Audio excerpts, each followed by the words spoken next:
Arjoko belai blis laknat podo jek-jekan kaya kandhaku ngarep yen to penglamarku ditampik tegese kowe dadi kukupanku kowe ra manut menawa negara Parangretna bakal bedah.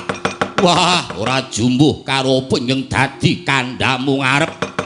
Wong nalika ngarep kowe bisa mesthekake yen to anakmu Retna Palupi bisa nampa sing dadi penglamarku. Tegese Retna Palupi saguh tak wengku binangka dadi garwa. Ning kasunyatane anakmu Retna Palupi. Wah, nyatane duwa marang penglamarku. Wah, dina iki uga klakon tak bedah.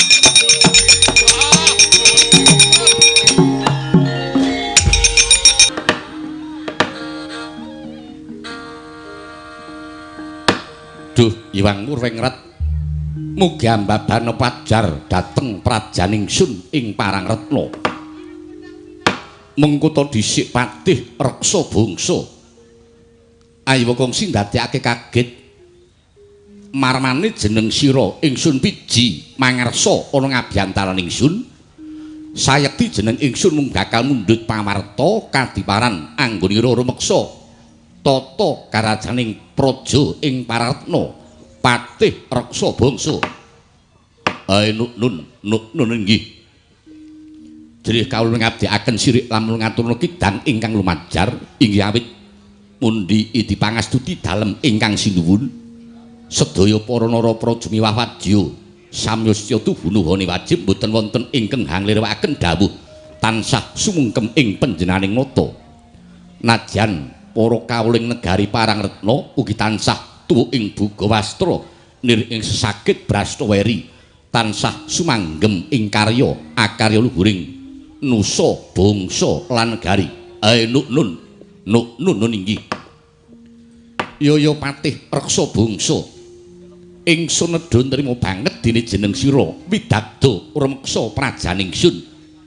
Pakaran ingkang kaya mangkono lestarekna patih nun inggih jawis saking menika ingkang abdi kepatihan keparenga ngaturaken sumungkeming pangabekti kunjuk wonten sarepapabdanipun Kanjeng Dewaji kula nun inggih patih reksa bangsa jeneng sira ngaturake pangabekti marang panjenenganing sun wis ingsun tampa ndadekake bombong ing penggalih ora liwat pangestuning sun wae tumrap marang jeneng sira patih reksa bangsa.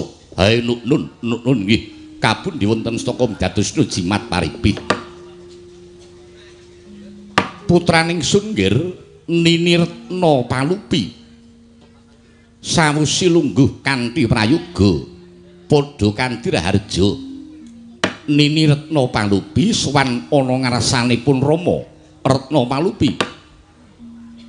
Kawula nuwun inggih Rama Prabu inggih awit saking mundi pangestunipun Kanjeng Rama Prabu kasembuh pengayomaning Jawata lulus rareja piswanipun ingkang putra Retna Palupi mboten nanggih alangan setunggal menapa kejawi saking menika ingkang putra ngaturaken sumengkeming pangabekti mugi kunjuk wonten sanapepabdanipun Rama Prabu. Ya mesti wae jeneng sira ngaturake pangabekti banget tak tampa ndadekake bombong penggaling sun ora liwat puja bratane wong atuwanira wae tumanduka marang jeneng sira Nini Retna Palupi. Kula nuwun inggih kapundi wonten mestaka midadosna jimat paribih Rama Prabu. Nadyan jeneng sira putraning sun Retna Sentika dikepara ngarsa anggonira marak ana ngarsanipun Rama Yonggir Retna Sentika. Kawula nuwun inggih Rama Prabu kejawi saking menika ingkang putrapun Retna Sentika mugi tinebihna ing bebendu keparenga biswanipun ingkang putra ngaturaken sumungkeming pangabekti mugi kunjuk wonten sanapepabdanipun Rama Prabu. Ya jeneng sira ngaturake pangabekti banget tak tampa ndadekake gembiraning manah akarya cahya nur cahya kanjwanane pun bapa ora liwat puja bratanipun bawa itu manduk marang jeneng sira Retna Palupi. Kawula nuwun inggih kapundi wonten mestaka midadosna jimat paribih. Retna Palupi apa dene jeneng sira Retna Sentika? Kula nuwun inggih Kanjeng Rama. Inggih wonten pangendika ngadhawuh Rama Prabu. Marmani piswanira sakloron ingsun piji mangarsa bebasan. Aduh ingsun awe cerak saya tak raketake persasat kaya sedya tak rangkula. Mapan kalenggan iki pun Rama bakal sak jarwa marang jeneng sira sakloron. Merga nyatane ana sawenehing reribet ingkang kudu den udari. Mongko ribet ingkang tak rasake persasat kaya dene suduk gunting tatu loro. Mongko saka pangrasanipun bapa ingkang sembodo ngudari reweting penggalihipun Rama ora ana liya ya kejaba amung putraningsun Nini Retna Palupi apa dene jeneng sira Retna Sentika kang mengkono. Aja nganti duna dungkap nggonira nampa ingkang dadi pengendikan ingsun kepara majuwa anggonira. Sowan ana ngarsanipun Rama Retna Palupi apa dene Retna Sentika. Kula nuwun inggih ngestukaken dawuh Rama Prabu ingkang mekaten mbok bilih saged kawedharing kathah suwawi lajeng kula aturi ambabaraken Rama Prabu ingkang putra sampun smedya nilingaken karna manglungaken jangga murih terwa canggen kula nampi sabdanipun Jeng Rama Prabu. Najan ingkang putrapun Retna Sentika ugi mekaten Rama Prabu mbok bilih saged kawedharing kathah monggo lajeng keparenga paring dawuh nanging mbok bilih Rama Prabu ngersakaken rembagan catur netra kaliyan ingkang putrapun Retna Sentika. Monggo Rama Prabu kula dherekaken manjing wonten ing bangsal Manguneng lajeng rembagan catur netra kaliyan ingkang putrapun Retna Sentika. Rama Prabu maju murih wijang satala-tala nggone ingsun paring pangandika marang jeneng sira sekloron Retna Palupi apa dene Retna Sentika. Jagat mangestu karo wayah Bathara jagat ingkang sepisan ingkang kudu tak rembug ya kuwi putraningsun Nini Retna Palupi. Bareng jeneng sira wis ngancik udakara 20 taun persasat negara ing Parangretna kaya dene udan mangsi sarah delancang. Merga nyatane akeh para nalendra satriya kang bakal padha ngayunake kepingin bakal mengku garwa marang jeneng sira Nini. Nanging ndadekna kawruhananira Nini Retna Palupi nalika samono pun bapa kuwi pikantuk nawala saka negara Nggawa Barung ingkang ditapak asmani dening Prabu Jalma Yaksa. Surasaning nawala Prabu Jalma Yaksa nagih janji marang pun Rama. Nagih janji marang pun Rama ya kuwi bakal mengku garwa marang jeneng sira Nini Retna Palupi. Ewa semono pun bapa nggone caos atur marang Prabu Jalma Yaksa isih nganggo semayan.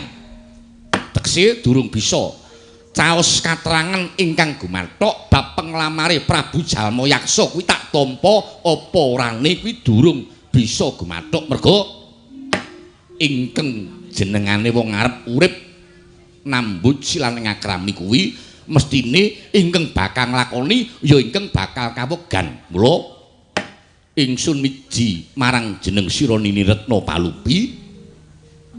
Kira-kira piye yen to jeneng sira Nini Retna Palupi bakal dilamar diwengku garwa dening Nalendra saka Nggawa Barong ya kuwi Prabu Jalma Yaksa. Yen saka petunganipun Rama upama ta jeneng sira kuwi nampa penglamare Prabu Jalma Yaksa saiba bungaipun Rama nggih. Saiba bungaipun Rama mergo nyatane Prabu Jalma Yaksa kuwi saweneng Nalindra kejaba Nalindra ingkang apais raseksa nanging uga ratu ingkang kasektene linuwih pilih tanding jayaning perang. Mongko ngerti dhewe. Negoring Parangretna ki mung negara cilik. Saupama penglamare Prabu Jalma Yaksa iki mengko Nini Retna Palupi nduwa utawa nampik utawa ora nampa marang penglamare Prabu Jalma Yaksa ora wurung negara Parangretna bakal dadi ajanging peperangan gedene negara ing Parangretna bakale bedah. Kuwi saka pamundhutipun Rama tak suwun supaya Retna Palupi bisa nampa marang penglamare Prabu Jalma Yaksa ewadene jeneng sira ora bisa nampa marang penglamare Prabu Jalma Yaksa pun Rama anane mung nglenggana jalaran kepiye wae ingkang bakal nglakoni omah-omah kuwi jeneng sira Retna Palupi. Ana lakon apa wae mesine pun Rama bakal ndadaki lan bakal paring pengayoman marang jeneng sira Nini Retna Palupi. Kang saka iku Palupi gage wangsulana marang pun Rama penglamare Prabu Jalma Yaksa saka negara Nggawa Barong kira-kira mbok tampa apa mbok duwa. Gage matura. Rama Prabu keparenga matur wonten ngersanipun Rama Prabu mbok bilih lepat cumadong deduka ingkang kathah Rama Prabu. Ya, kaya ora dadi ngopo sirnakna kang rasa wigih ringa-ringa sartane Durgama Sanggurunggi. Rama Prabu mbok inggih kula aturi mresani dhateng ingkang putrapun Retna Palupi. Menapa inggih badhe kelampah kula badhe ngladosi dhateng Prabu Jalma Yaksa ingkang nyatanipun Prabu Jalma Yaksa menika saweneng Nalindra kejawi apais raseksa mestinipun inggih kasinungan watak ingkang ambek angkara murka budi candala Rama Prabu. Mangke menawi kula kasembadan dipun mengku garwa kaliyan Prabu Jalma Yaksa kula saged anggraita menawi kula temtu badhe nandhang kasangsaya Rama Prabu. Inggih waleh-waleh menapa Rama Prabu nyuwun gunging samudra pangaksami menawi ingkang putrapun Retna Palupi. Inggih nuwun sewu persajan kemawon kula mboten badhe nampi dhateng penglamaripun Prabu Jalma Yaksa Rama Prabu. Dadi cetane glethek petele jeneng sira duwa marang penglamare Prabu Jalma Yaksa. Kasinggihan Rama Prabu menapa malih ingkang naminipun badhe mbangun bebrayan menika temtunipun cara keplok inggih kedah kanthi asta kekalih menawi nyatanipun kula mboten wonten raos tresna kaliyan Prabu Jalma Yaksa mangke lajeng badhe kados pundi kedatosanipun menawi kula lajeng kawengku garwa dening Prabu Jalma Yaksa Rama Prabu. Ya, cetane kowe ora gelem ngono wae. Ning upama jeneng sira ora gelem ora wurung negara ing Parangretna bakal linuruk ladu dadining rempon. Ora wurung negara ing Parangretna bakal dadi Karangabang. Bakal udan getih merga mestine saka kagoling Prabu Jalma Yaksa. Iku ingkang kudu mbok penggalih ingkang kudu tok pikir kanthi wening sira abot marang negara Parangretna, sira abot marang para kawula negara ing Parangretna apa sira abot marang ingkang tok rasake Nini Retna Palupi. sepisan malih Rama Prabu najan kula kedah dipun peksa ladosi dhateng Prabu Jalma Yaksa saestu kula mboten sagah Rama Prabu malah prasetyaning manah kula haluwung kula mboten nyumurupi soroting Sang Hyang Bagaskara menawi kula kedah angladosi dumateng Prabu Jalma Yaksa Rama Prabu. Ya gandeng apa ingkang dadi aturira wis cetha-cetha gamblang yen jeneng sira ora saguh ngladeni marang Prabu Jalma Yaksa. Mula iki mengko upama negara ing Parang Retna ana pengamuke Prabu Jalma Yaksa pun Rama anane mung kudu ndadake perkara iki. Najan remuk bubuk negara ing Parang Retna pun Rama ingkang pinangka dadi makuthaning praja negara ing Parangretna ananing ming kudu ndadaki lan sak bisa-bisa ngayomi para kawula sak negara ing Parangretna kene. Kula nuwun inggih. Ya. Wis saiki sumene sawetara jeneng ingsun bakal ndangu marang adimu Retna Sentika. Kula nuwun inggih Rama Prabu. Retna Sentika. Inggih wonten pangandika ngadhawuh Rama Prabu jeneng sira wis bisa ngrasakake wis ngerti dhewe lamun pun Rama iki wis lalu yuswa pun Rama wis lalu yuswa neng ndi parane ora suwe maneh bakal nyumurupi bakal cara srengenge bakal angsluk ana ing jodhog sisih kulon. Ora suwe maneh ning ndi parane mesti pun Rama bakal sowan ana ing ayunan. Mergo urip ana ing Marcapada kuwi mesti bakal ngincipi marang ingkang jenengane pati. Eling-eling sing jenengane pati kuwi ana werna loro, urip sadurunge mati lan urip sawise mati. Wis tanggap Retna Sentika? Inggih. Keparengipun Rama Prabu kados pundi? Retna Sentika. Ingsun wawas jeneng sira kalenggan iki kaya wis ndungkap kadewasaning umurmu. Mula kang saka iku saka kersanipun Rama rehnipun Rama iki wis lalu yuswa ning ndi parane ora wurung mung bakal sowan ana ing ayunan. Kang saka iku kejaba ingsun wawas jeneng sira wis bisa nglintir keprabonipun Rama lan ingsun wawas jeneng sira wis bisa sembada pinangka dadi pangesuwing para kawula sak negara Parangretna kene ingkang mengkono nggih gegadanganipun Rama tumrap jeneng sira Retna Sentika jeneng sira ora suwe maneh bakal ingsun sengkake ngaluhur pinangka dadi pangeran Adipati Anom kang ora suwe maneh wis ini bakal tak wisuda jumeneng nata gumanti keprabonipun Rama ana ing negara apa ning negara Parangretna kene. Piye Retna Sentika kira-kira jeneng sira wis samapta lair batinmu apa durung? Yen sekirane jeneng sira ingsun sengkake ngaluhur pinangka dadi pangeran Adipati Anom. Retna Sentika. Rama Prabu jimat pundhen kula wonten ing Ngajyapada prapting delahan duh Rama Prabu. Kinten kula menawi paduka Rama Prabu dawuh dumateng ingkang putrapun Retna Sentika menapa badhe lepat ing pandugi. Luput piye?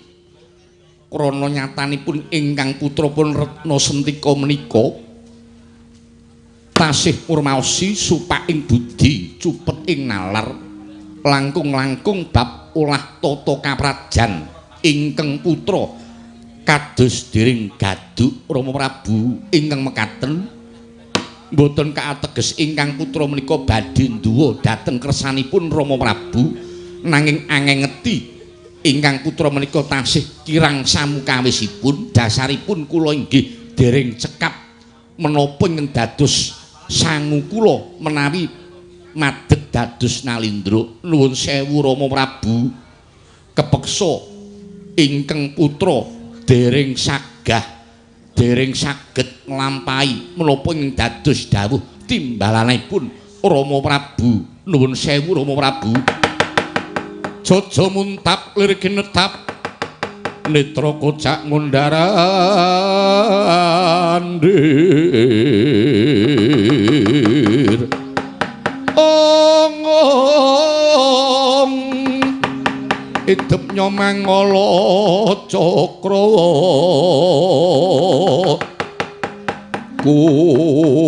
kumupus patoning ladi kerot-kerot kanang waca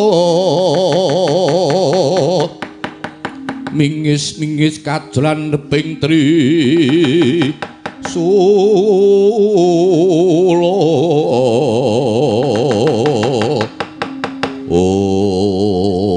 jagat dewa Bathara Retna Sentika lah kok dadi mrucut saka kudangan uwal saka gendongan Retna Sentika panduganis pun Rama jeneng sira wis sak pantese lan wis sak lumrahe yen to kalenggan iki bakal ingsun sengkake ngaluhur pinangka dadi pangeran Adipati Anom ning kena ngapa jeneng sira malah duwa marang apa ing dadi kersanipun Rama yen ngono jeneng sira bakal tega marang negoring Parangretna upama negara Parangretna kene bakale linuruk ladu batang pinurih dadi ning rempon mongko wis wala-wali sing dadi dawuhipun Rama yen to pun Rama ki wis lalu yuswa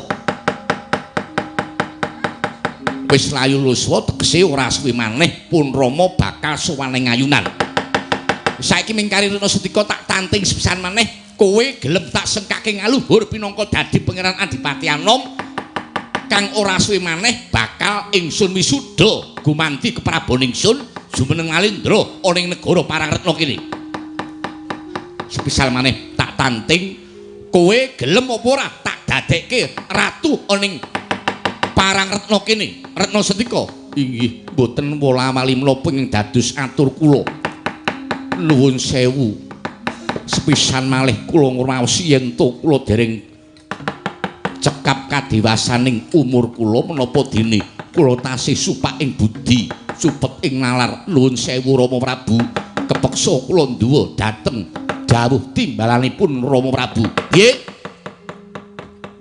cetane ora saguh tak dadekke ratu ana ing negara Parangretna kene inggih nuwun sewu mboten Rama Prabu nek pancen kowe tak gadang-gadang tak leliting ora gelem ayo dina iki kowe minggat ilang-ilangan ndok siji minggat saka negara Parangretna Retna Sentika minggat inggih Rama Prabu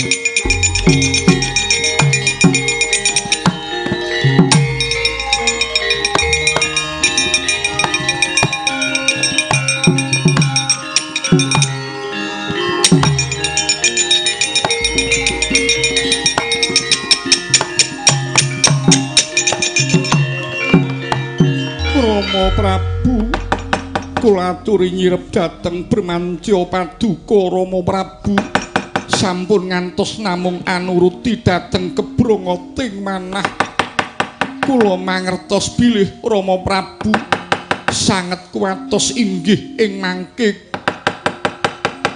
saking penggalipun utawi panggraitanipun Rama Prabu negaring Parangretna badhe ketekan kraman inggih awit saking pengamukipun Prabu Jalma Yaksa nanging inggih sampun ngantos kadang kula pun Retna Sentika ingkang lajeng dipun dukani kados mekaten Rama Prabu iki ya ngono janjane sing dadi ruwet-ruwetenging penggalipun Kakang apa pun Rama ki ora ana liya ya ming jeneng sira akoni nggonku nesu-nesu marang Retna Sentika ki mung merga jeneng sira nduwa marang penglamare Prabu Jalma Yaksa. Wis saiki blak kores wae persajan wae saiki kowe mingkari gelem nampa penglamare Prabu Jalma Yaksa apa ora? inggih mboten wala-wali menapa ingkang dados atur kula Rama Prabu. Kula mboten sagah nglampahi menami kula kedah ngladosi dhateng Prabu Jalmayaksa ingkang mekaten nyuwun guing samudra pangaksami. Pilalu kula nungka dhateng kadang kula pun sendika kemawon Rama Prabu. Napa lupi? Wah, piye iki? Wah.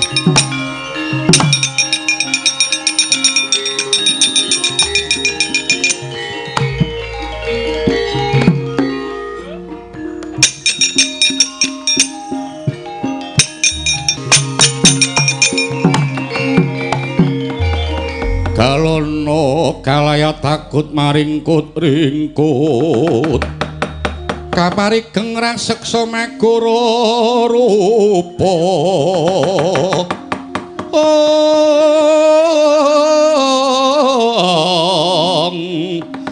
sing kang mawingis-wingis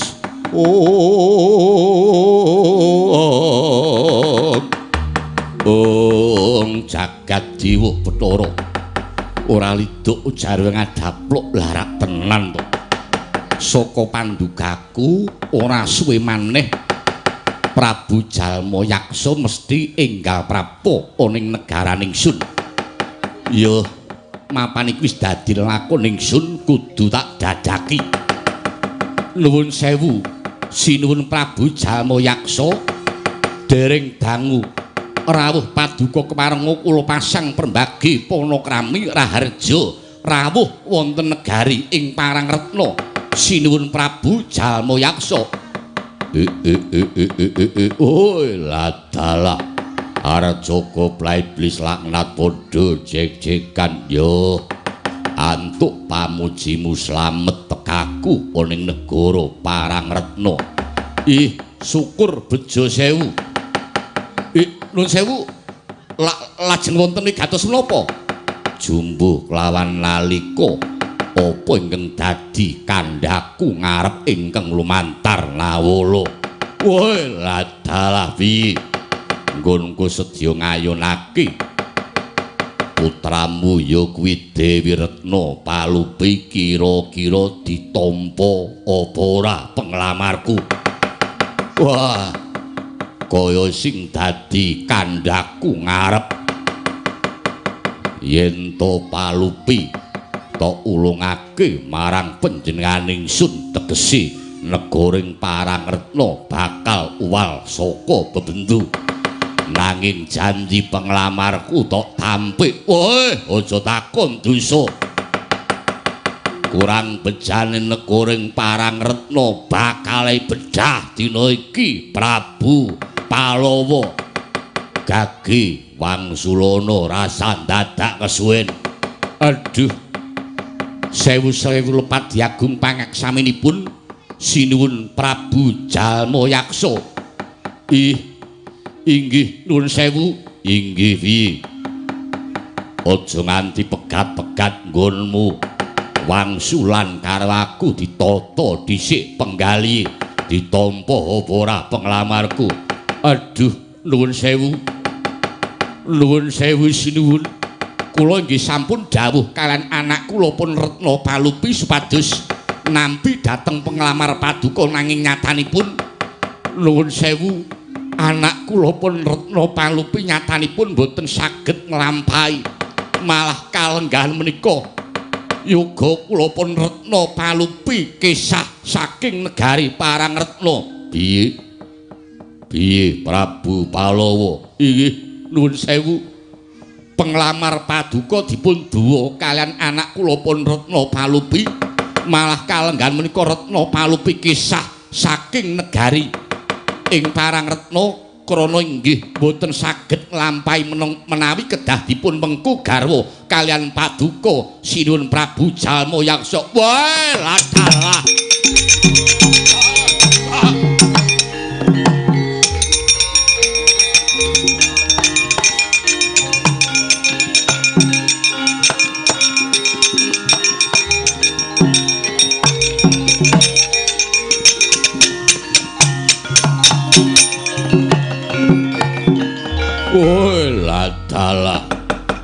Joko Blai Blis laknat padha jek-jekan kaya kandhaku ngarep yen to penglamarku ditampik tegese kowe dadi kukupanku kowe ra ngeman menawa negara Parangretna bakal bedah. Wah, ora jumbuh karo penyeng dadi kandhamu ngarep. Wong nalika ngarep kowe bisa mesthekake yen to anakku Retna Palupi bisa nampa sing dadi penglamarku. Tegese Retna Palupi saguh tak wengku binangka dadi garwa. Ning kasunyatane anakku Retna Palupi. Wah, nyatane duwa marang penglamarku. Wah, dina iki uga klakon tak bedah.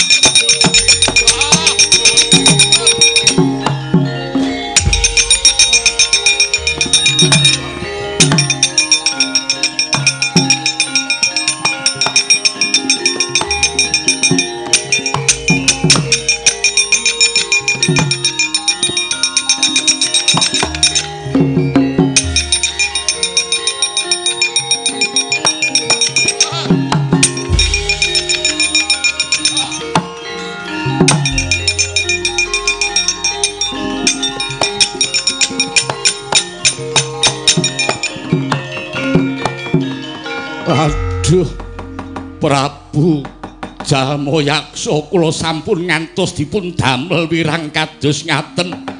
Aluwung kula dipun untapken wonten ing zamane kula lila. Wah, ora bakal tak nggo gawe macak.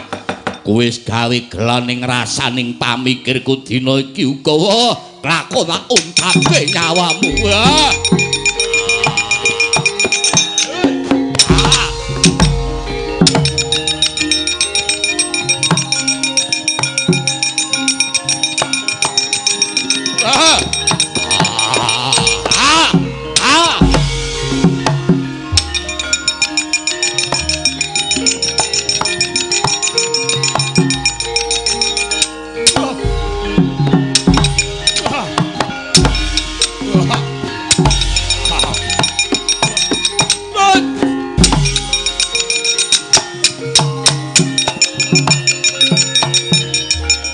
Cokot pedhot gulumu mudyar kowe Prabu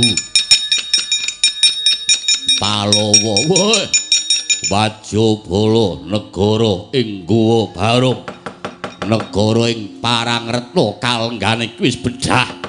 Perkara aku kudu mengkoni negara ing Parangretna mengko gampang ning sing baku mumpung durung adoh. Wajabala kabeh supaya padha ngoyak marang anake Prabu Palawa ingkang pandugaku durung adoh saka negara ing Parangretna kene. Gageh padha oyaken Dewi Retna Palupi. Nggih. Wah.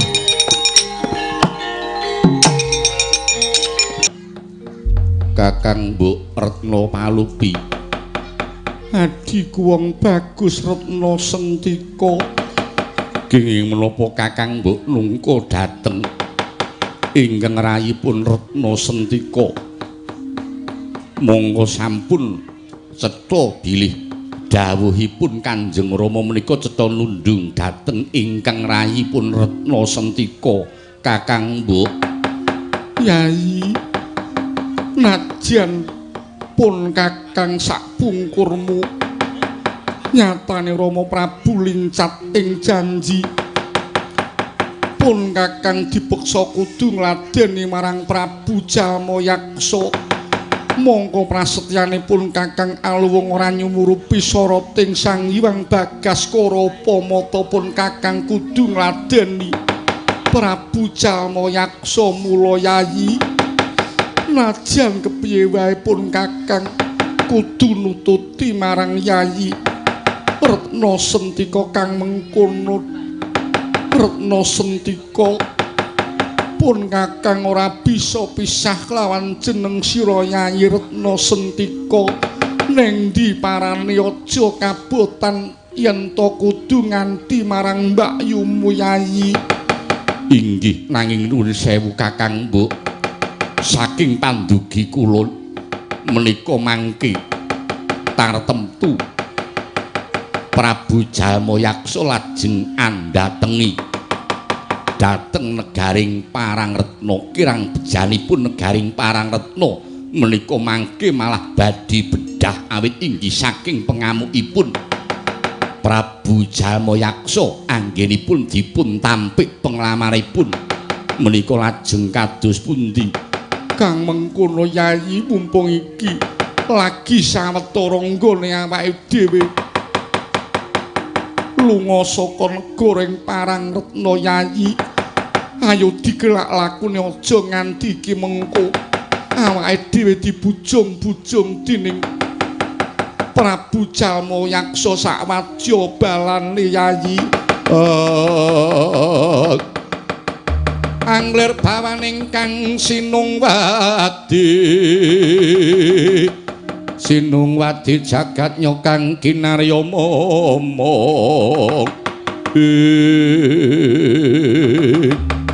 Kakang Mbok kasinggihan menapa ingkang dados pengendikanipun Kakang Mbok Retna Palupi cobi kula aturi mrisani bleduk ingkang mangampak-ampak menika cetha wadyabala saking negari Guwa Barung utusanipun Prabu Jalmayaksa Kakang Mbok Yayi prayogane banjur kepiye Yayi Kakang Mbok kula aturi mlajar rumiyin mangke kula ingkang badhe mapakaken wadyabala saking negari Guwa Barung nanging kepiye di si Adi mung ijen tanpa rowang sampun menggalih kuatus kula kedah ngayomi Kakang Mbok kula aturi mlajar langkung luwih kula ingkang badhe mapakaken wadyabala saking negari Guwa Barung Kakang Mbok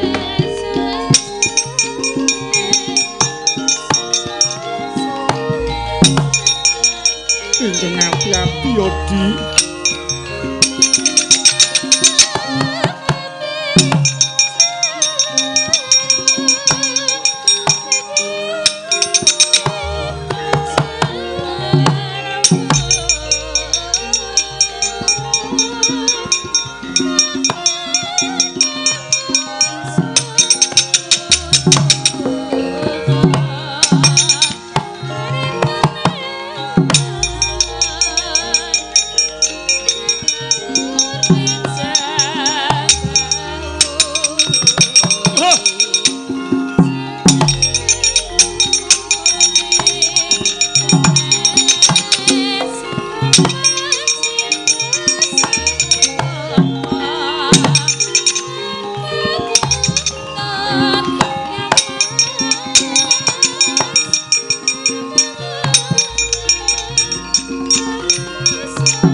tututan yana ngalas wimba muka malesa kang rinancing mungsuh padha prawira sutira prawireng jurit kala magut ngalogong ronang kono magawe ronang kono magawe gelar bukir calatri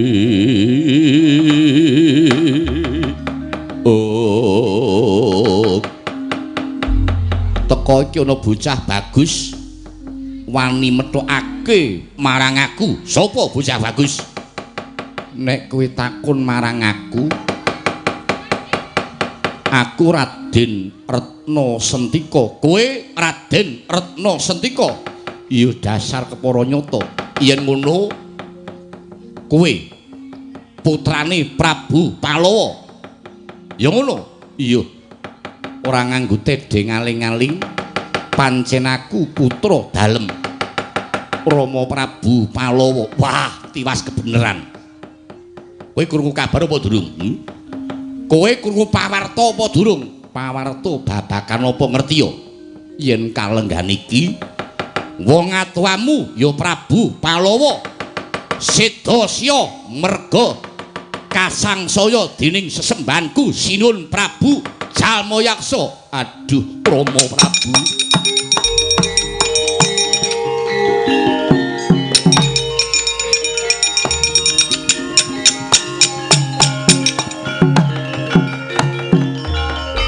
Rama Prabu kula aturi angentosi dhateng bukur pengarip-arip bali penganti-anti inggih awit saking anggen kula mbrum dhateng Rama Prabu satemah dados jalaran Rama Prabu kedah seda ayo wong-wong negara ngguwa barong yen pancen kaya mangkin lakone belakno babar pisan iki putrane Prabu Palawa ingkang ora nrimakake wah ladalah bagus nek pancen kowe ora nrimakake marang patine bapakmu ya Prabu Palawa ning sadurunge awake dhewe iki mengko panca bakah tepungke dhisik iki salah sawijining prajurit negara saka Guwa Barong dene aku tumenggung Tirtakarna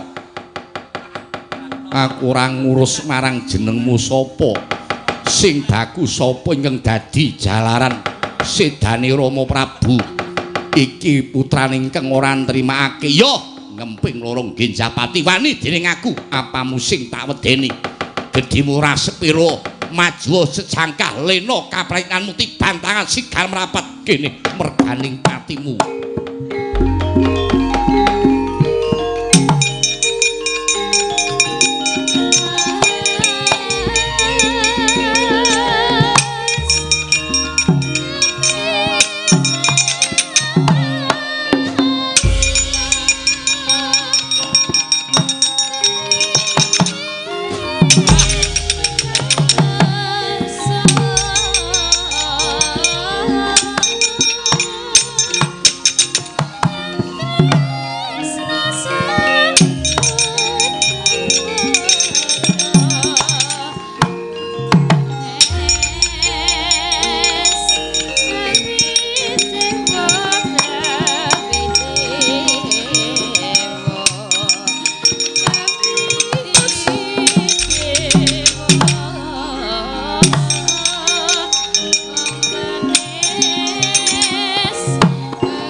Aduh, mati aku.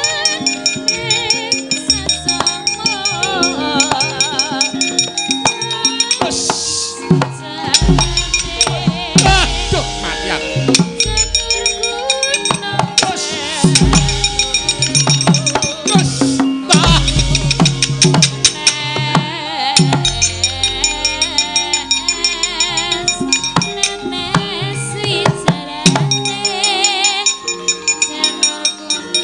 Look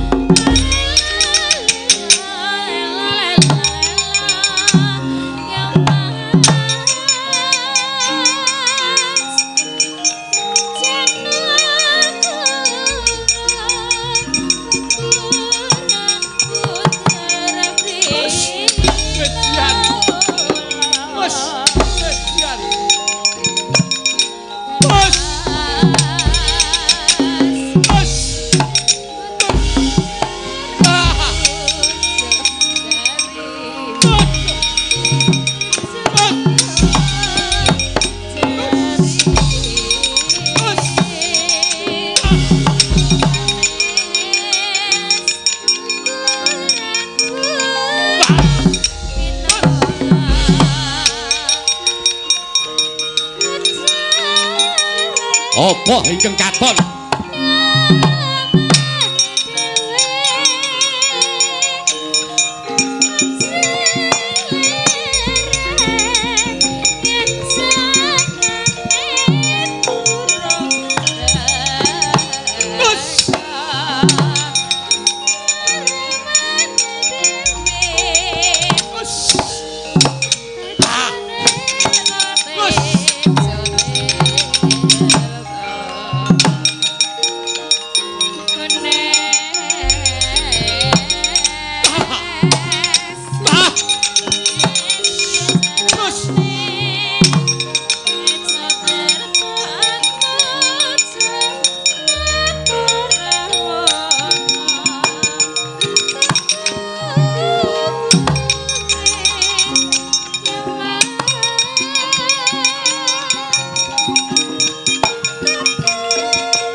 Bareng Wadyabala negara ing Guwa Barong takon ngobyak marang lungone Dewi Retna Palupi ning nyatane malah ketemu karo kadange ya kuwi Retna Sentika.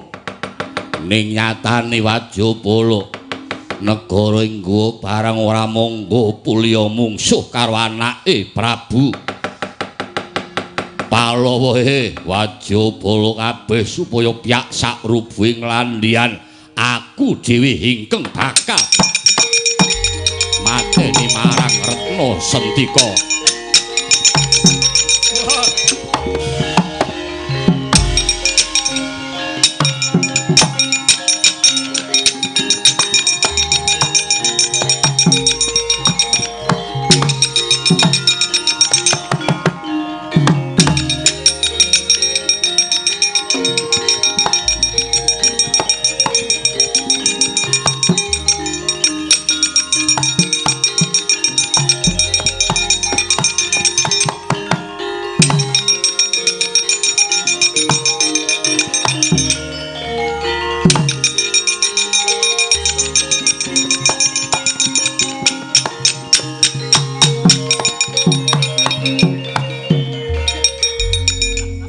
Yayi Kakang Mbok pangestunipun kula mengsah kalian Wadyabala saking negari Guwa Barong saged kula nduraken nang boten nginten yen to Prabu Jalmayaksa lajeng bujung-bujung kalian ingkang rayipun Retna Sentika pandugi kula mangke lajeng ugi badhe bujung-bujung dhateng Kakang Mbok Retna Palupi.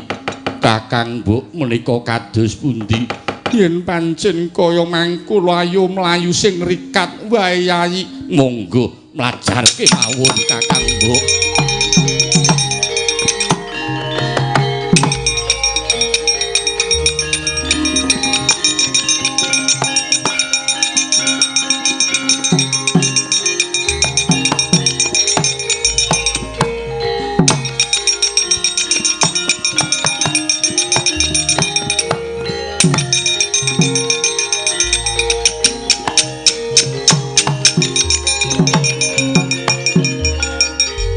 Kyai banjur awake dhewe nggone mlayar menyang endi yen kaya ngene kahanane. Kula piyambak inggih bingung menika kados pundi. Apa prayogane aku karo kowe Yayi? Bareng-bareng ayo padha nglampus diri wae tinimbang lelakone awake dhewe kaya mangkene Yayi Retna Sentika. Kakang Mbok, najan nglampus diri menika mati ingkang nista nanging yen to kahananipun kula lan panjenengan kedah kados ngaten. Menawi ngaten prasetya kula inggih sabaya mati sabaya mukti kalian Kakang Mbok. Kula nggih namung kantun nderek. Ayo Yayi nglampus diri. Wah, lah kok dadi kaya ngene kahanane kepiye?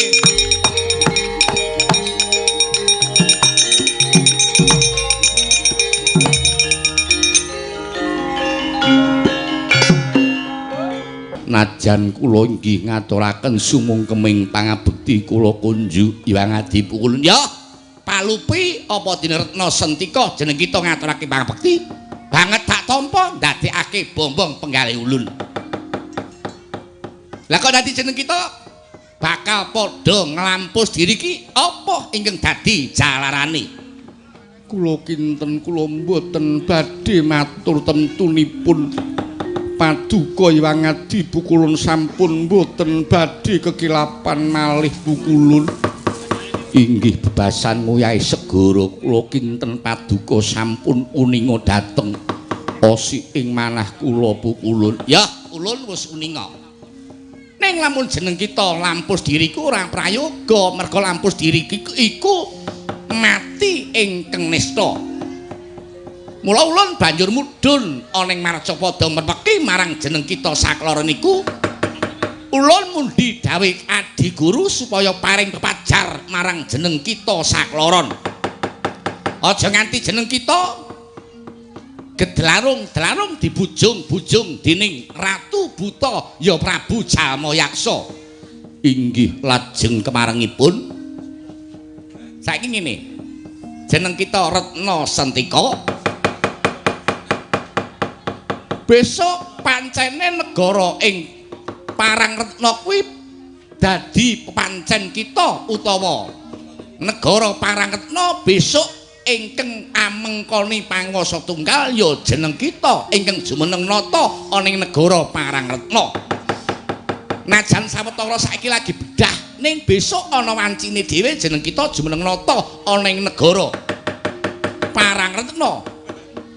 Ning gandeng saiki jeneng kita lagi dibujung-bujung dening Prabu Jalmayaksa. Ulun paringi sarana nggih.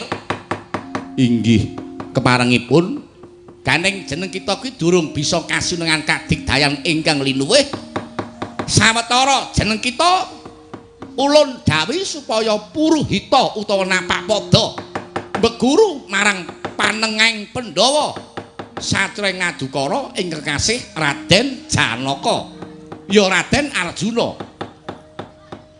Inggih lajeng sarananipun kula badhe madosi dhateng Raden Janaka. Ulun paringi sarana nggih. Jeneng kita iki mengko ulun paringi kasantosan nanging saranane jeneng kita kudu ngesong bumi.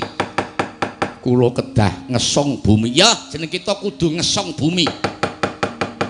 Nggon kita jroning ngesong bumi lamun jeneng kita nggondo lemah ingkang amrek wangi jeneng kita tumuli jedul ana ing lemah ingkang wangi kuwi mau nggih Retna Sentika. Inggih mekaten ngestoaken dawuh timbalanipun Hyang Adipukulun. Lajeng Kakang Mbok Retna Palupi. Retna Palupi iki dasare bocah ayu. Tur ya jejering wanita aja nganti ngreridul aku. Sawetara delikna ana ing uwit ingkang aran uwit gawok. Diling-ling lho, duga lho ya. Sawetara delikna ana ing wit gawok samengko yen wis paripurna apa ning dadi ayanmu.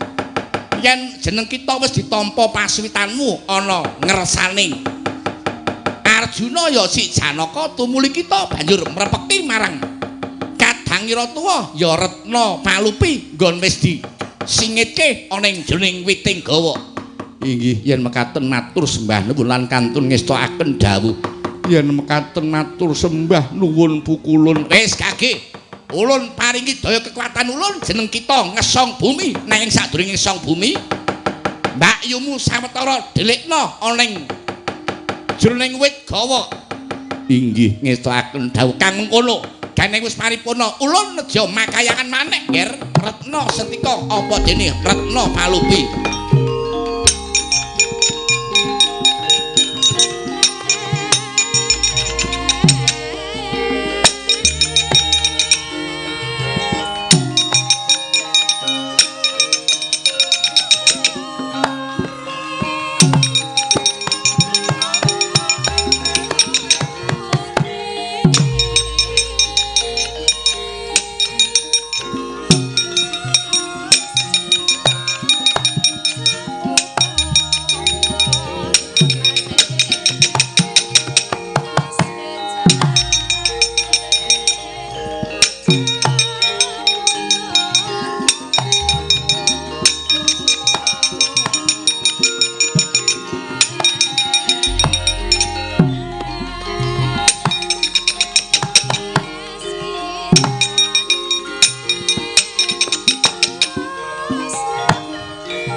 Najan wis tak ubyak Retna Palupi karo sedulure Retna Sentika persasatke tak ilang apa persasat kowe ilang tak kedhepake yo najan kowe kudu ndelik ana ing lenging jagat nganti aku mlebu ning negara Ngamarta kabar sing tak tampa Retna Sentika saiki mapan ning negara Ngamarta. Wah yen ngono wong-wong negara Ngamarta tak katutke dosamu. Wong-wong Ngamarta kene antakamu.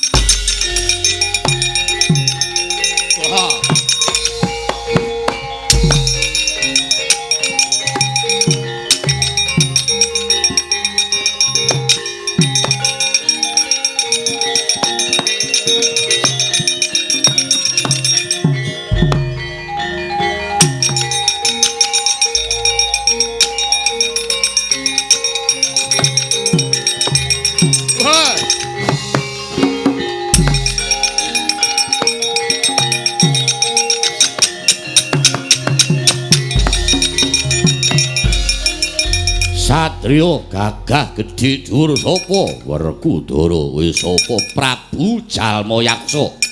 Kowe ngerti sing jenengane Raden Retna Sentika mlebu ning negara Ngamarta. Wah, Retna Sentika aku ngerti. Nek ngono kowe ya ngerti sedulure Retna Sentika ya kuwi Retna Palupi. Nek Retna Palupi aku ora ngerti. Wah, aja etok-etok ora ngerti tak jaluk Retna Sentika apa dene Retna Palepi. Wah, cangkem.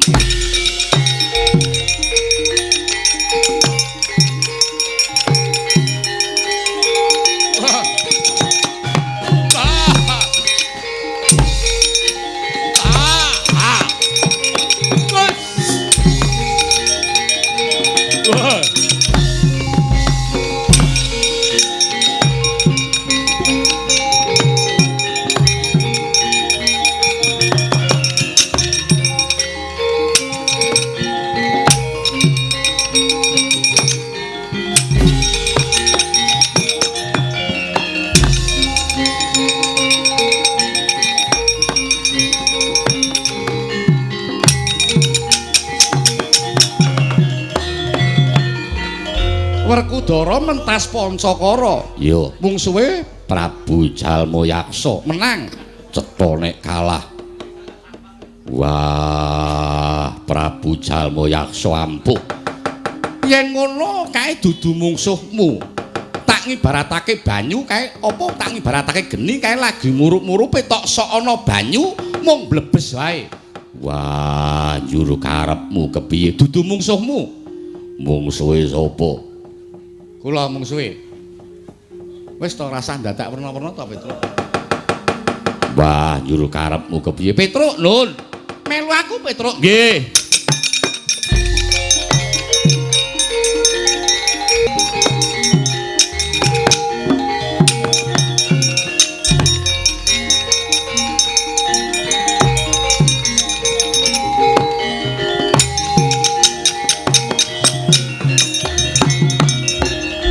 Ngapa Petruk?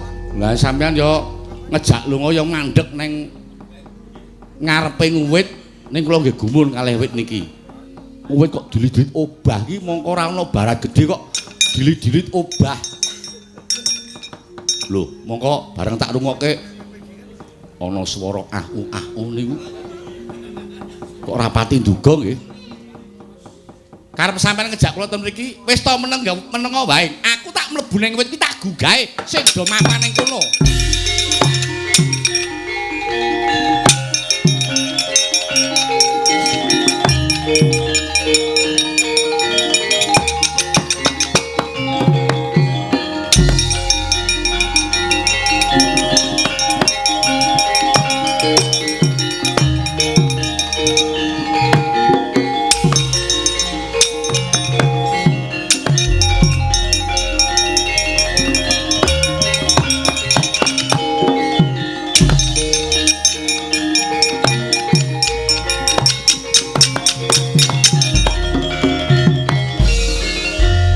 Wis deloken sapa sing ning jero wit kuwi?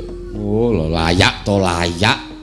Ana wit ora ana angin kok iso obah dhewe gek suarane ning jero wit kok do ah-uh ki ngopo. Bundara Janaka to? Iya, Petruk. Lah niki Iki Dewi Retna Palupi kadange Retna Sentika. Wah, jan wis kasus meneh. Wah, jan elok tenan e. Apa kae ana paribasan sekali dayung, dua pulau terlampaui ya iki. Jan elok tenan to. Janaka lah kok dadi lekasmu malah saya gedlarung-dlarung. Inggih, panjenipun lampanipun ingkang rai kados mekaten. Pun Kakang bisa paring pangapura lan para kadang uga bisa nampa di Majanaka meneh. Nanging ana sranane. Srananipun kados pundi? Ratu buta sing ngaku Prabu Jalmayaksa ingkang nalika mau nguyak-uyak marang Dewi Retna Palupi mangsa borong lenggah sekeca.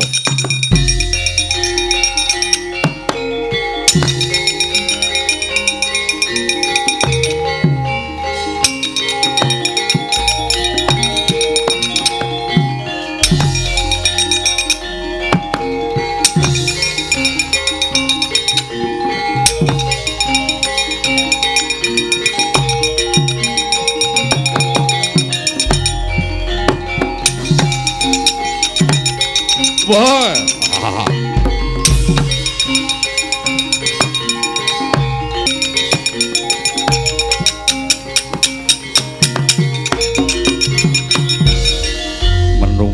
orang toto menungso jajalanat lakon bilai dening Arjuna.